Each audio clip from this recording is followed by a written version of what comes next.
গত ২৪ ঘন্টায় আরও ৪৪ জনের মৃত্যু। এছাড়াও বিভিন্ন জেলায় করোনা আক্রান্ত হয়ে ও উপসর্গ নিয়ে বেশ কয়েকজনের মৃত্যু।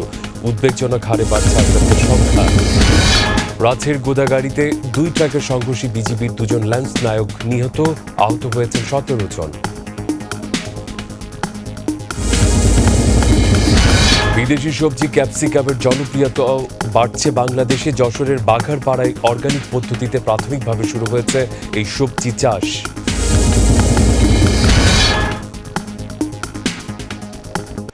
আসসালামু আলাইকুম, মেহেদী হাসান খান সবাইকে আমন্ত্রণ জানাচ্ছি মাই টিভির জেলা সংবাদে। এতক্ষণ পড়ছিলাম সংবাদ শিরোনাম, এবারে পুরো খবর। দেশে ২৪ ঘন্টায় ২,৮৫৬ জন করোনা ভাইরাসে সংক্রমিত হিসেবে শনাক্ত হয়েছে। একই সময় মারা গেছেন ৪৪ জন। শনিবার স্বাস্থ্য অধিদপ্তরের নিয়মিত অনলাইন ব্রিফিংয়ে এমন তথ্য জানিয়ে বলা হয়, সব মিলিয়ে দেশে করোনা ভাইরাস শনাক্ত হয়েছে ৮৪,৩৭৯ জনের, আর এই পর্যন্ত মৃত্যু হয়েছে ১,১৩৯ জনের। গত ২৪ ঘন্টায় যা নমুনা পরীক্ষা হয়েছে তাতে শনাক্ত হয়েছে ২,৮৫৬ জন এবং শনাক্তের হার ১৭.১৭%। এ পর্যন্ত শনাক্ত হয়েছে ৮৪,৩৭৯ জন। ২৪ ঘন্টায় সুস্থ হয়েছেন ৫৭৮ জন এবং এ পর্যন্ত সুস্থ হয়েছেন ১৭,৮২৭ জন। শনাক্ত বিবেচনায় সুস্থতার হার ২১.১৩%। মৃত্যুবরণ করেছেন ২৪ ঘন্টায় ৪৪ জন, এ পর্যন্ত ১,১৩৯ জন। শনাক্ত বিবেচনায় মৃত্যুর হার ১.৩৫%। যারা মৃত্যুবরণ করেছেন তাদের মধ্যে পুরুষ ৩৩ জন, নারী ১১ জন। নোয়াখালীতে গত ২৪ ঘন্টায় নতুন করে আরও ৬৭ জনের করোনা ভাইরাস শনাক্ত হয়েছে। এ নিয়ে জেলায় মোট আক্রান্তের সংখ্যা ১,৩১৪ জন এবং মৃতের সংখ্যা ৩৫ জন। সকালে জেলা civil surgeon doctor Muminur Rahman এই তথ্য জানিয়েছেন। এদিকে করোনা সংক্রমণ বেড়ে যাওয়ায় জেলার বেগমগঞ্জ ও সদর উপজেলায় ৯ জুন থেকে ২৩ জুন পর্যন্ত ১৫ দিনের লকডাউন চলছে। বরিশালে গত ২৪ ঘন্টায় আক্রান্ত ৫২ জন সহ মোট ৮৬২ জন ব্যক্তি করোনা আক্রান্ত হয়েছেন। সুস্থ হয়ে বাড়ি ফিরেছে ১২৯ জন। বরিশাল মহানগরী ৬৭২ ও সদর উপজেলায় ১৮ জন সহ মোট ৬৯০ জন আক্রান্ত হয়েছেন। বাকি ৯টি উপজেলায় ১৭২ জন সহ সর্বমোট ৮৬২ জন করোনায় আক্রান্ত হয়েছে। জেলার স্বাস্থ্য বিভাগে কর্মরত মোট ১১৬ জন ব্যক্তি করোনায় আক্রান্ত হয়েছেন। জেলা পুলিশে ২০ জন, নগর পুলিশের ১৩৭ জন নিয়ে মোট ১৫৭ জন। ঝিনাইদহ জেলায় কালীগঞ্জ উপজেলার করোনা উপসর্গ নিয়ে একজনের মৃত্যু হয়েছে। নতুন করে ২৪ ঘন্টায় ১০ জন করোনায় আক্রান্ত হয়েছে। এ পর্যন্ত জেলায় মোট ৮২ জন করোনায় আক্রান্ত হয়েছেন। কুল্লাপাড়া গ্রামে করোনা উপসর্গে ফয়েজ উদ্দিন নামে ঢাকা ফেরত একজনের মৃত্যু হয়েছে। সকালে যশোর বিজ্ঞান ও প্রযুক্তি বিশ্ববিদ্যালয় থেকে ৮৪টি রিপোর্ট এসেছে, এর মধ্যে 10টি পজিটিভ রিপোর্ট এসেছে। আক্রান্তদের বাড়িতে আইসোলেশনে রাখা হয়েছে।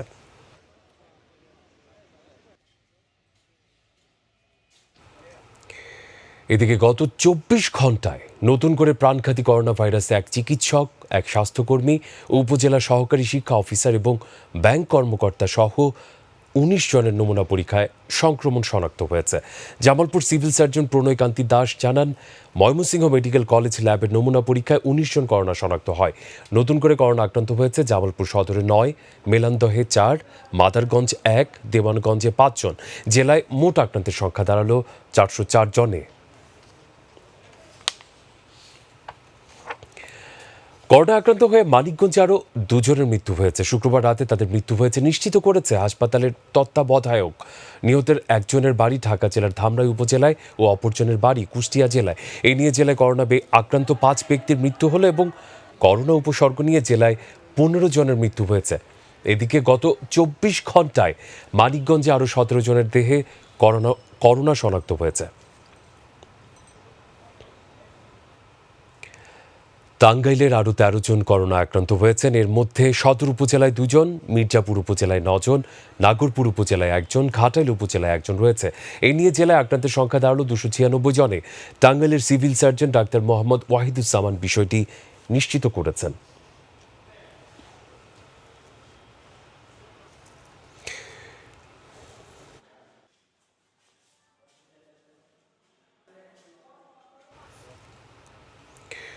দর্শক, নারায়ণগঞ্জ থেকে লকডাউন সহ করোনার সর্বশেষ পরিস্থিতি সম্পর্কে আমাদেরকে অবগত করছেন প্রতিনিধি আব্দুল্লাল মামুন।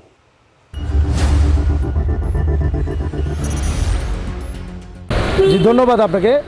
আপনারা এর আগেও আমি যেমনটি জানিয়েছিলাম, নারায়ণগঞ্জে কিন্তু প্রতিদিন আক্রান্তের সংখ্যা লাফিয়ে লাফিয়ে বাড়ছে। 4,000 ছাড়িয়েছে আজকে পর্যন্ত আর কি। গত 24 ঘন্টায় আরও 96 জন কিন্তু করোনা আক্রান্ত হয়েছেন এবং এ নিয়ে কিন্তু 4,004 জনে দাঁড়িয়েছে নারায়ণগঞ্জ জেলা আক্রান্তের সংখ্যা। তবে গত 48 ঘন্টা আমরা মৃত্যুর কোনো খবর পাইনি।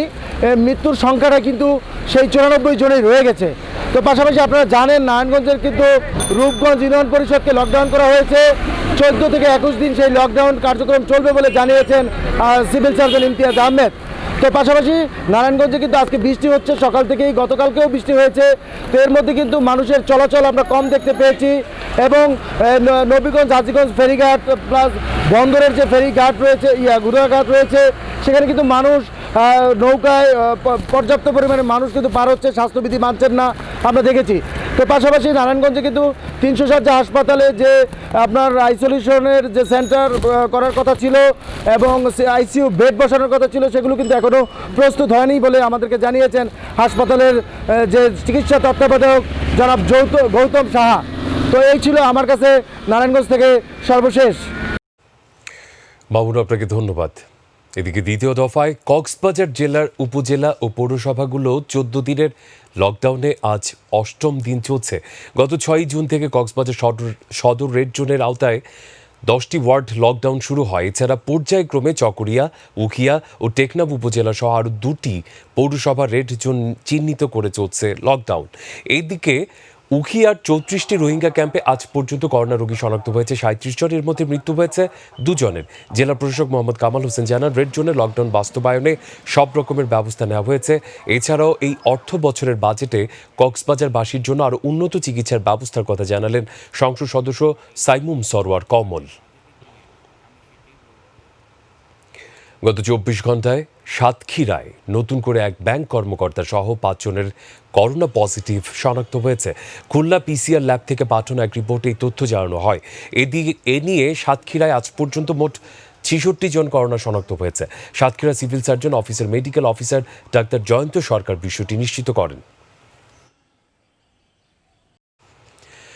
ভোলা সদর উপজেলা সহ বিভিন্ন উপজেলায় এ পর্যন্ত কোভিড করোনা ভাইরাস আক্রান্ত 90 জন, সুস্থ হয়েছেন 31 জন, মৃত্যু হয়েছে 2 জনের। ইতোমধ্যে করোনা পরীক্ষা করার জন্য স্থাপন করা হচ্ছে পিসিআর ল্যাব, যার কাজ চলমান। আগামী কয়েকদিনের মধ্যেই লোকবল নিয়োগ হলেই শুরু হবে করোনা টেস্টের কার্যক্রম। এতে করোনা টেস্টের জন্য ঢাকা বা বরিশাল যাবার প্রয়োজন হবে না বলে জানান ভোলার civil surgeon doctor Ratan Kumar ঢালি।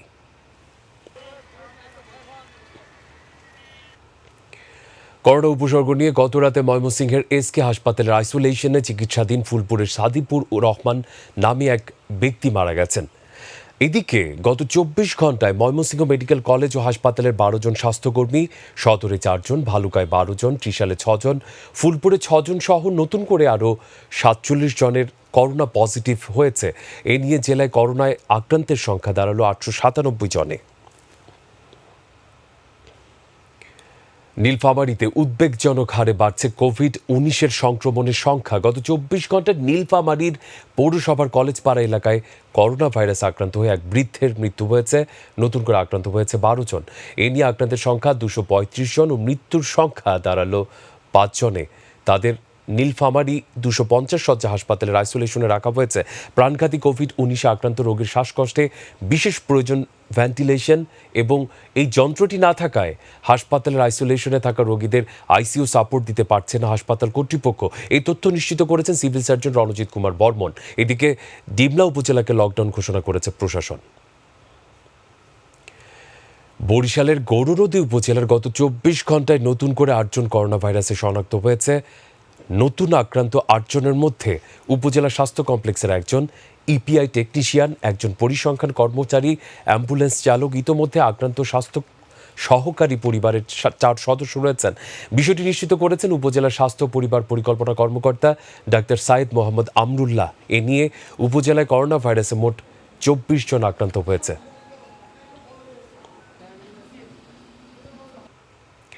গাজীপুরে বাড়ছে মহামারী করোনা ভাইরাসের আক্রান্তের সংখ্যা। প্রশাসনের কঠোর নজরদারি থাকলেও স্বাস্থ্যবিধি না মানায় প্রতিনিয়ত আক্রান্ত হচ্ছেন সাধারণ মানুষ। গত এক সপ্তাহে মারা গেছে 9 জন, নতুন করে করোনা আক্রান্ত হয়েছে 600-র উপরে মানুষ। এখন পর্যন্ত এই জেলা আক্রান্তের সংখ্যা ছাড়িয়েছে 2000-এর উপর। এদিকে গাজীপুরে কালীগঞ্জে করোনা উপসর্গ নিয়ে এক নারী ও এক বৃদ্ধের মৃত্যু হয়েছে। উপজেলার আজমতপুর গ্রামের বিউটি আক্তার নামে ওই নারীর কয়েকদিন যাবৎ ঠান্ডা, জ্বর ও শ্বাসকষ্টে ভুগছিলেন। শুক্রবার বিকেলে নিজ বাড়িতে তার মৃত্যু হয়েছে। এছাড়াও উপজেলার পাঞ্জোরা গ্রামে সেরাজুল রাজ নামে এক বৃদ্ধের মৃত্যু হয়েছে। গতরাতে ব্লাড ক্যান্সার ও করোনা উপসর্গ নিয়ে চিকিৎসাধীন অবস্থায় ঢাকার একটি হাসপাতালে মারা যান তিনি। করোনা ভাইরাস বিস্তার রোধে অত্যাধিক ঝুঁকি বিবেচনায় ফেনীর 8টি স্থানে দিনের দ্বিতীয় দিনের মতো লকডাউন চলছে। শুক্রবার সকাল 6টা থেকে পরবর্তী নির্দেশ না দেওয়া পর্যন্ত ফেনী শহর সহ উপজেলার বিভিন্ন ঝুঁকিপূর্ণ এলাকাগুলোতে ব্যারিকেড দিয়ে সাইনবোর্ড টানিয়ে লকডাউনে মানুষকে ঘরে রাখতে কাজ করছে প্রশাসন সহ আইন শৃঙ্খলা বাহিনীর সদস্যরা। সিভিল সার্জন ও জেলা করোনা প্রতিরোধ কমিটির সদস্য সচিব ডাক্তার মোহাম্মদ সাজ্জাদ হোসেন জানান, অত্যাধিক ঝুঁকি বিবেচনায় ফেনী পৌরসভা সহ রামপুর, ডাক্তারপাড়া, শান্তি কোম্পানি রোড এলাকা ও দাগনভূঞা উপজেলাধীন পৌরসভা, ইয়াকুবপুর, পূর্ব চন্দ্রপুর, রাজাপুর ইউনিয়ন এবং ছাগলনাইয়া পৌরসভাকে লকডাউন করা হয়েছে। পুরোপুরি স্বাস্থ্যবিধি মেনে কুমিল্লার দেবিদ্বারের ইস্ট গ্রামে করোনায় উপসর্গ নিয়ে মৃত বিল্লাল হোসাইনের লাশ দাফন করেছে কুমিল্লা উত্তর জেলা ছাত্রলীগের হ্যালো ছাত্রলীগ। ওরা 41 জন টিমের সদস্যরা। এ নিয়ে এই টিম 10টি মরদেহ দাফন করল। শুক্রবার বিকেলে ইস্ট গ্রামে করোনায় উপসর্গ নিয়ে মৃত বিল্লাল হোসাইনের জানাজা শেষে দাফন করেন কুমিল্লার উত্তর জেলা ছাত্রলীগের সভাপতি আবু কাউসার অনিকের নেতৃত্বে ওরা 41 জন টিম। কুষ্টিয়ার কুমারখালীতে মাস্ক ব্যবহার না করে বাইরে ঘোরাঘুরি করা এবং বাসে বেশি যাত্রী নেয়ায় 22টি মামলায় মোবাইল কোর্টে জরিমানা করা হয়েছে। আজ কুমারখালীতে স্বাস্থ্যবিধি প্রতিপালন নিশ্চিত করতে মোবাইল কোর্ট পরিচালনায় মাস্ক না পরে বাইরে আসায় 21টি মামলায় জরিমানা আদায় করা হয়। মোবাইল কোর্ট পরিচালনা করেন নির্বাহী ম্যাজিস্ট্রেট উপজেলা নির্বাহী অফিসার রাজিবুল ইসলাম খান।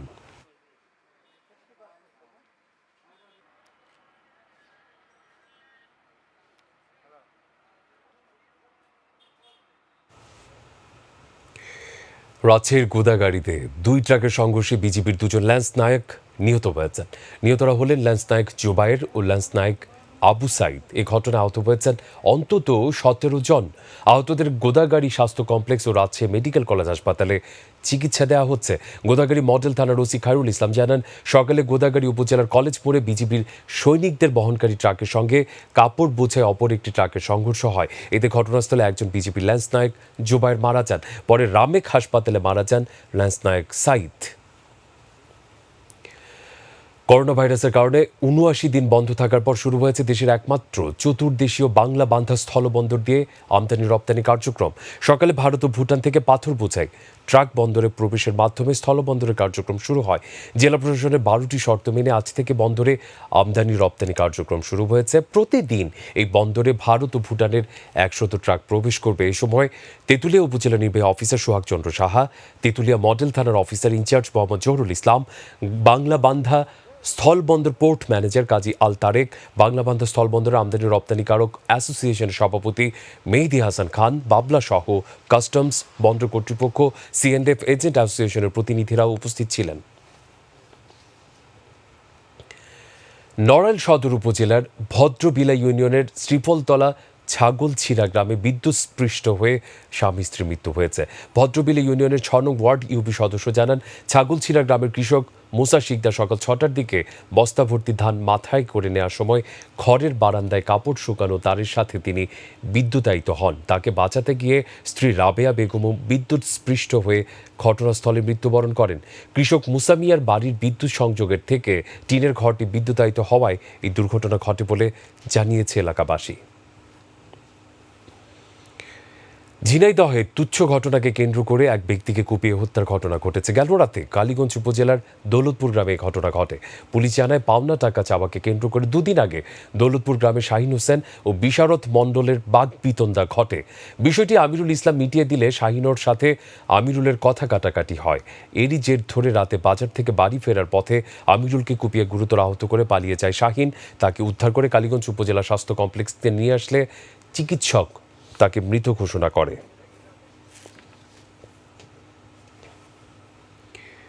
সংবাদের পর্যায়ে আমাদের কৃষি।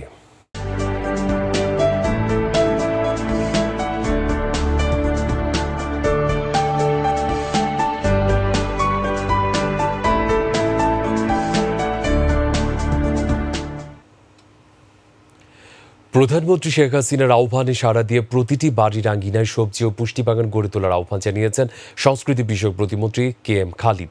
গতকাল ময়মনসিংহের মুক্তগাছা উপজেলা চত্বরের প্রধানমন্ত্রী কৃষি প্রণোদনা কর্মসূচির অধীনে পারিবারিক সবজি ও পুষ্টি বাগান স্থাপনে 1000 ক্ষুদ্র প্রান্তিক কৃষকদের মাঝে বিনামূল্যে বীজ ও সার বিতরণ কর্মসূচির উদ্বোধনী অনুষ্ঠানে তিনি আহ্বান জানান। এ সময় উপজেলা নির্বাহী অফিসার সুবর্ণা সরকার, ওসি বিপ্লব কুমার বিশ্বাস, উপজেলা কৃষি অফিসার ফয়জুর রহমান ও কৃষক লীগের সাধারণ সম্পাদক আরিফ রব্বানী উপস্থিত ছিলেন।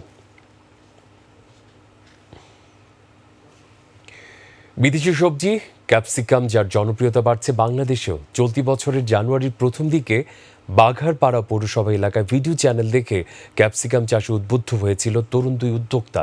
কিভাবে অর্গানিক পদ্ধতিতে বিষমুক্ত সবজি উৎপাদন করা যায় সেটা মাথায় রেখে প্রাথমিকভাবে শুরু করে এই সবজি চাষ। বাঘারপাড়া প্রতিনিধি আখতারুজ্জামানের রিপোর্ট তুলে ধরছেন আতিকুর রহমান তিতাস। বাংলাদেশের আবহাওয়াতে ক্যাপসিকাম চাষের উপযোগী সময় ডিসেম্বর মাস। এটি চাষের জন্য বেলে দোআঁশ মাটি উপযুক্ত। চারা লাগানোর 1.5 থেকে 2 মাসের মধ্যে গাছে ফল ধরা শুরু হয়। 4 থেকে 5 মাস পর্যন্ত স্থায়ীভাবে ফলন পাওয়া যায়।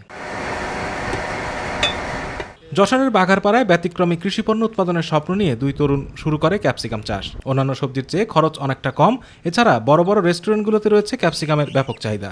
অনেক সুন্দর হয়েছিল ফসল, কিন্তু এই করোনার লকডাউনের কারণে ফসলগুলো বিক্রি করতে না পারায় সব কিছু খেতেই এই যে পচে নষ্ট হয়ে যাচ্ছে। আমরা এখানে প্রতিনিয়ত কাজবাজ করি, আমাদের সে ভালোভাবে করতে পারে না। যদি সরকার তাদের কিছু সহযোগিতা করে তাহলে তারা দাঁড়াতে পারবে, না হলে তাদের একেবারে পথে বসা ছাড়া আর কোনো পথ নাই।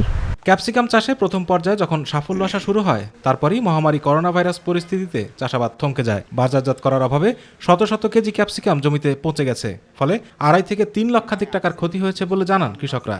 বাজারেও ভালো মূল্য পায়। আমিও স্বপ্ন দেখেছিলাম যে ক্যাপসিকাম চাষ করে হয়তো আমি স্বাবলম্বী হব। ক্যাপসিকাম আমরা যে পরিমাণে আর কি বাজারজাত করেছিলাম সে তুলনায় আর কি একটু স্বাবলম্বী হওয়ার একটা আশা ছিল, কিন্তু যে পরিমাণ এখন গাছে ফল পেকে পচে গলে যাচ্ছে তাতে আর স্বাবলম্বী হওয়ার আসলে আশাটা খুবই কম। করোনা দুর্যোগে সবজি উৎপাদনের ক্ষতি পুষিয়ে উঠতে সরকার এবং কৃষি অধিদপ্তরের সহযোগিতার কথা জানান এই কৃষি কর্মকর্তা। কিছুটা হলেও ক্ষতিগ্রস্ত হয়েছেন, সেটা আমরা দেখছি। আমাদের উপজেলা কৃষি অফিসার মহোদয়ও বিষয়টা দেখেছেন, তার নলেজে আছেন। পরবর্তীতে যদি কোনো ব্যবস্থা আসে তার পাশে থেকে তার কাছে থেকে বিভিন্ন সাপোর্ট দেওয়ার কাজ অব্যাহত থাকবে। নিউজ ডেস্ক, মাই টিভি। প্রস্তাবিত 2020-21 অর্থ বছরের বাজেটে বিড়ি শিল্পের উপর বৈষম্যমূলক ট্যাক্স বৃদ্ধির প্রতিবাদে 6 দফা দাবিতে মানববন্ধন কর্মসূচি পালিত হয়েছে। পুলিশি অনুমোদন না থাকার পরে পুলিশ এসে মানববন্ধন কর্মসূচি স্থগিত করে দেন। মানববন্ধনে বক্তৃতা করেন বাংলাদেশ বিড়ি শ্রমিক ফেডারেশনের টাঙ্গাইল জেলা শাখার সভাপতি ফজলু মিয়া, সাধারণ সম্পাদক মেহেদী হাসান সহ অন্যান্যরা।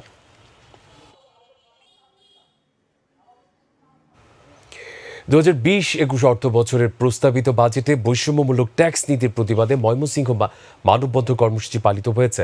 শহীদ ফিরোজ জাহাঙ্গীর চত্বরে বিড়ি শ্রমিক ফেডারেশন সহ কয়েকটি সংগঠনের উদ্যোগে ঘণ্টাব্যাপী মানববন্ধন কর্মসূচি চলাকালে বক্তব্য রাখেন বিড়ি শ্রমিক ফেডারেশনের জেলা শাখার সভাপতি আসাদুজ্জামান সুমন, সাধারণ সম্পাদক হাফিজুর রহমান।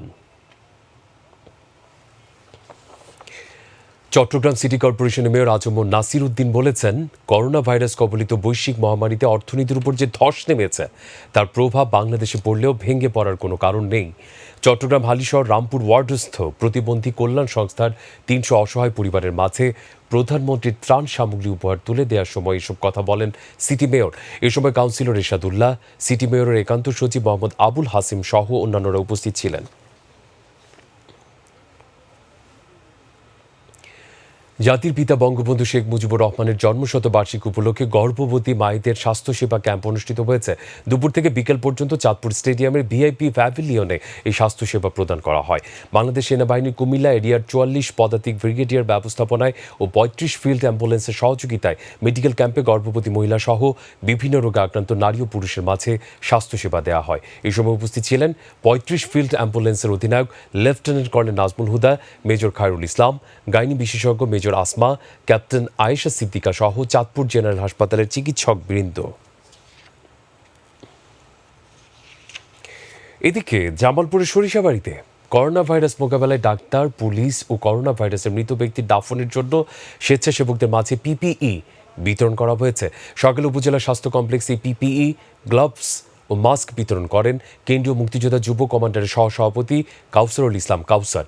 উপজেলা আওয়ামী লীগের সভাপতি সানোয়ার হোসেন বাদশার সহযোগিতায় বিতরণকালে উপস্থিত ছিলেন উপজেলা নির্বাহী অফিসার শিহাবুদ্দিন আহমেদ, উপজেলা পরিষদ চেয়ারম্যান গিয়াসউদ্দিন পাঠান। করোনা ভাইরাসের সম্ভাব্য প্রতিরোধ হিসেবে মানিকগঞ্জে হোমিওপ্যাথিক ঔষধ আর্সেনিক অ্যালবো 30 বিতরণ করা হয়েছে। দুপুরে জোভাত সংঘের আয়োজনে মজুমদার টাওয়ারে পৌরসভার 3 নং ওয়ার্ডের 5000 ব্যক্তির মধ্যে বিনামূল্যে এই ঔষধ বিতরণ করা হয়।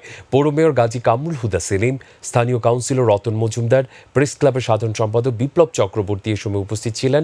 ভারত সহ বিভিন্ন দেশে করোনা ভাইরাস সম্ভাব্য প্রতিরোধ হিসেবে হোমিওপ্যাথিক ঔষধ আর্সেনিক অ্যালবো 30 ব্যবহার হচ্ছে। এতে কোনো পার্শ্ব প্রতিক্রিয়া নেই।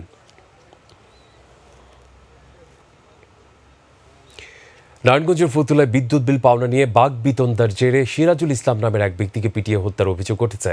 গতকাল দুপুরে ফতুল্লার রূপায়ণ টাওয়ারের সামনে নিহত ব্যক্তির সাবেক বাড়িওয়ালা শাহজাহান ও তার দারোয়ান মিলে তাকে ডেকে নিয়ে লাঠি দিয়ে পিটিয়ে গুরুতর আহত করে বলে অভিযোগ করেছেন নিহতের মেয়ের জামাতা। পরে তাকে আহত অবস্থায় উদ্ধার করে হাসপাতালে নিলে চিকিৎসাধীন অবস্থায় তার মৃত্যু হয়। বিষয়ে ফতুল্লা থানার ওসি আসলাম হোসেন জানান, তদন্ত করে আইনগত ব্যবস্থা নেওয়া হবে। নাটোরে কয়েক কোটি টাকা নিয়ে পালিয়ে যাওয়া এনজিও মালিককে গ্রেফতার, বিচার ও বিনিয়োগকৃত টাকা ফেরতের দাবিতে মানববন্ধন করেছেন এনজিওর বিনিয়োগকারী ও কর্মচারীরা। দুপুরে মাঝদিঘা এলাকার বর্ষা মাঝদিঘা ক্ষুদ্র ব্যবসায়ী সমবায় সমিতি ও হেল্প সোসাইটির মালিক কামরুল ইসলামের বাড়ির সামনে এ মানববন্ধন করেন ভুক্তভোগীরা। তাদের অভিযোগ, এনজিওর নামে গ্রাহক ও বিনিয়োগকারীদের কয়েক কোটি টাকা নিয়ে পালিয়ে গেছেন এনজিওর মালিক কামরুল ইসলাম নামের ওই ব্যক্তি। কিন্তু হঠাৎ পালিয়ে যাওয়ায় গত বৃহস্পতিবার থেকে সঞ্চয় ফিক্সড ডিপোজিট রাখা গ্রাহকরা তার বাড়ির সামনে অবস্থান নিয়ে টাকা ফেরতের দাবি জানাচ্ছেন। অভিযুক্ত কামরুল ইসলাম মাঝদিঘা গ্রামের অলি প্রমাণিকের ছেলে।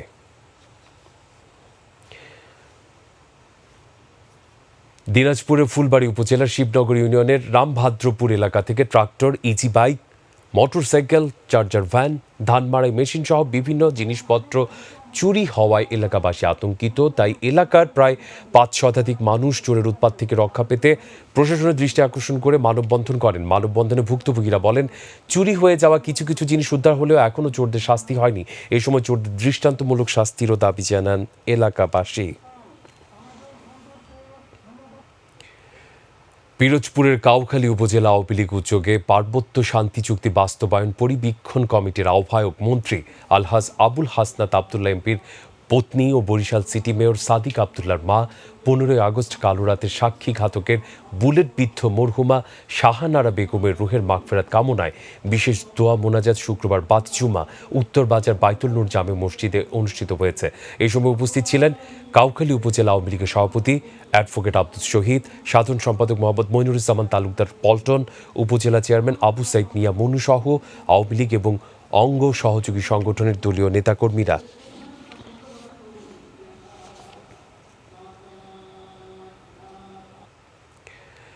ফান্ড জাপান ও অগ্রসর মেমোরিয়াল সোসাইটি অব বাংলাদেশের যৌথ পরিচালনা এবং সুগতানন্দ মেমোরিয়াল ফাউন্ডেশনের সার্বিক তত্ত্বাবধানে সিলেটের আখালিয়া বৌদ্ধবিহারের নগদ অর্থ বিতরণ করেন।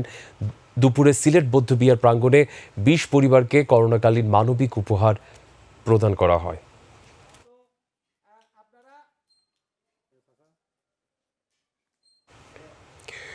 জেলা সংবাদ এই পর্যন্তই। তবে যাবার আগে শিরোনামগুলো জানিয়ে দিতে চাই আরও একবার। গত 24 ঘন্টায় আরও 44 জনের মৃত্যু। এছাড়াও বিভিন্ন জেলায় করোনা আক্রান্ত হয়ে উপসর্গ নিয়ে বেশ কয়েকজনের মৃত্যু। উদ্বেগজনক হারে বাড়ছে আক্রান্তের সংখ্যা। রাজশাহীর গোদাগাড়িতে 2টি ট্রাকের সংঘর্ষে বিজিবির 2 জন ল্যান্স নায়ক নিহত, আহত হয়েছেন 17 জন।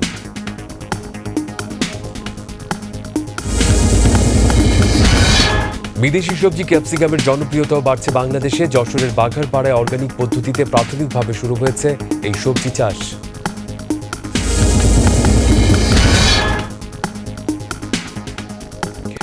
দর্শক, এই ছিল এখনকার জেলা সংবাদ। এছাড়া ইউটিউবে মাই টিভি সংবাদ পেতে ভিজিট করুন youtube/mytvbt news এবং আমাদের সকল অনুষ্ঠান দেখতে ভিজিট করুন youtube/mytv Bangla, facebook/mytv Bangla, twitter/mytv Bangla. পরবর্তী ইংরেজি সংবাদ সন্ধ্যা 6টায় দেখার আমন্ত্রণ জানিয়ে বার্তা কক্ষ থেকে বিদায় নিচ্ছে মেহেদী হাসান খান। আর দর্শক, করোনা সংক্রমণ প্রতিরোধে সবাই সতর্ক থাকুন, স্বাস্থ্যবিধি মেনে চলুন, সুস্থ থাকুন সে প্রত্যাশায়। আল্লাহ হাফেজ।